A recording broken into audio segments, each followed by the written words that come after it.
Well, you know, the big story the last few days, of course, was the death of Queen Elizabeth II, who was the second longest reigning monarch in history, I think, and certainly of the Great Britain, United Kingdom, whatever you want to call it, but in the Commonwealth with 70 years in. So, you know, the world is remembering her and all this, and she had almost unanimous admiration all over the world. She was, in effect, an ambassador for the United Kingdom and for the Commonwealth. And that is what her role was. It was a job. Yeah, it was. Even if it was hereditary, these people don't sit around. The royal family doesn't just sit on its ass, or even sit on its ass, and just rake in the taxpayer dime. They're actually going out and being ambassadors, goodwill ambassadors for the Commonwealth and for countries around the world. So she actually had a job and employed staff and all of this. And what some people can't seem to understand is the idea of a head of state. And she was a head of state in that capacity. But the head of state has no, of this particular thing, as a royal, they have absolutely no political power. And here you got these woke idiots going around saying, oh, she had blood on her hands because of all the horrible things that happened in colonial times. And God, shut the fuck up, you idiots. If you can't understand the difference between a head of state and a head of government, I don't know what the hell to tell you. And in the UK, the head of government is the Prime Minister and working with Parliament. They're two separate entities. And it's been that way since the 17th century. Monarchs have no political power. And in much of the world where they still have monarchs, it's the same thing. They're a head of state. Or they're just off somewhere in retirement or something. They have no real political clout. But it's like these wokey-dokes have never read a history book and do not even understand that Queen Elizabeth was no more responsible for the decolonization or colonization than I am. Than I have. And in fact, all of the movement to decolonize happened after the Second World War. So it was before she ever came to the throne. So it's just bullshit, okay? These people are just these academics, and it amazes me that any of them even have a job. But it amazes me they could say something stupid, that they're supposedly educated, they're supposedly so educated that they can just say anything outrageous to draw attention to themselves. And yet these people were strangely quiet while the Queen was alive. But no understanding of what a head of state is. Oh, Jesus Christ. So anyway, there was a, then of course this is a Daily Mail, but you can look up these articles where they waste no time attacking the colonizer. Yeah, I mean, no sooner was her body cold than these dipshits come out of the woodwork like termites and start talking the postmodernist narrative. And they're all about postmodernism. That stuff is going to destroy society because it's all about their subjective interpretation. It's not about what really happened. It's about what they think should have happened, or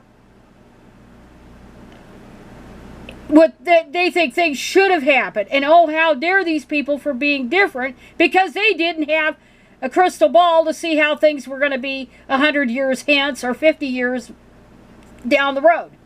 That's called presentism. Presentism is not history.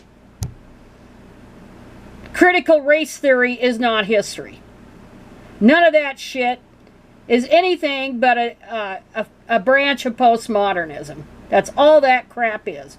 It's all about the narrative and your subjective interpretation of stuff. It's not about what really happened. Not what you think should have happened or what you would have liked to have happened, but what really happened. And you have to put yourself in the shoes of the people who lived back then. You can't say, oh, how bad, blah, blah, blah. All bad how everything was. And then not look at the context of the times. So it pissed me off when I saw this stuff, because it was, the bullshit detector just went off. And then, of course, I had this about this nitwit, and she's actually a history professor. And I looked her up. She's only 47 years old, Maya Jasanoff. And she teaches at Harvard. She's got all this Ivy League pedigree shit. I think she went to Yale. It's like all this crap. Let's see, where the hell she went to Harvard and Cambridge and Yale. So she went to all the right schools, and she's still a damn dipshit. And the thing is, she claims to be an expert on Britain and on, especially on India. But she couldn't wait to say old Lord Mountbatten, who died when she was only 5 years old in 1979, that he basically deserved what he got. And I was alive then, and I was 24 years old, and that was in the heyday of all the terrorism by the IRA, the terrorist stuff, and this was an act of terrorism. She doesn't seem to understand that. But I remember how absolutely devastated the UK was over this. He was important in the history of India. He was important because he was related to the royal family. He was a maternal uncle of the late Prince Philip. And he was also very close to then Prince Charles, now King Charles, which means this is even more tacky.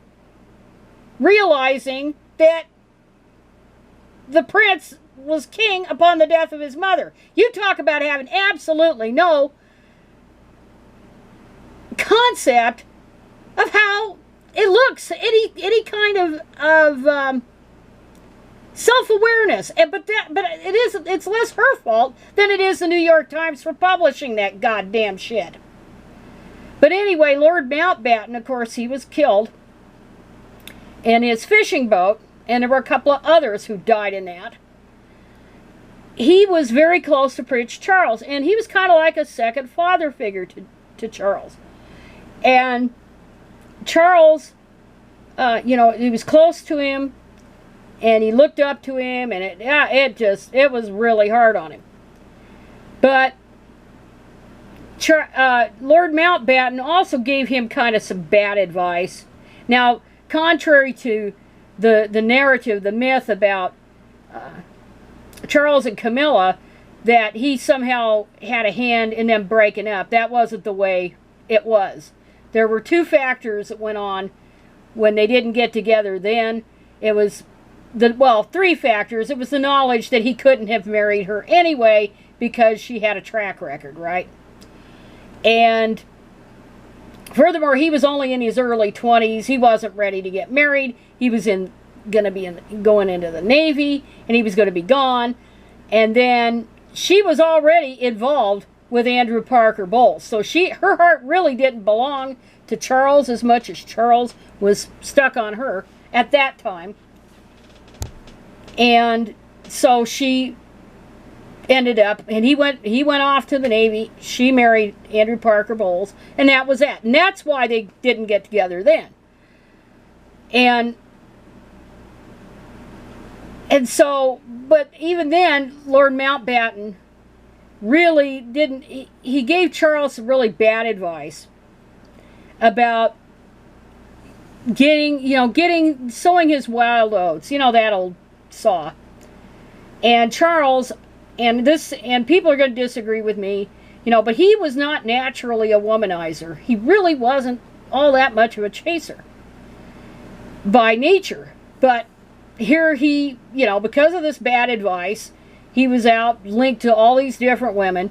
And of course, none of them were quote unquote suitable, except for poor old Diana, who was probably the only virgin aristocrat in Europe. And they had to go young on that. She was only like 19. Well, she knew him even before that. But she was in her teens. And that didn't work out very well. So in that sense, Lord Mountbatten gave Charles some bad advice on that. But what happened to him, he didn't deserve what happened to him. So I don't know why this stupid academic feels like it was just wonderful timing to trash him as his grandnephew, I guess. Charles attains the throne, inherits the throne. What in the hell? You know, just shut up, people.